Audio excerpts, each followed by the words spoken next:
شافوا في كل شيء.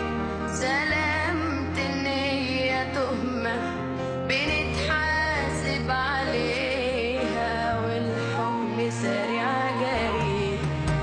حتى اللي مني صدق كلام الناس عليا وذبحني بالباطل، واللي بينهاش في لحمي مرتاح في الدنيا عايش باشا في حقه حقيقي. الكل ظن فيا ومحدش قال في مرة يلا بقى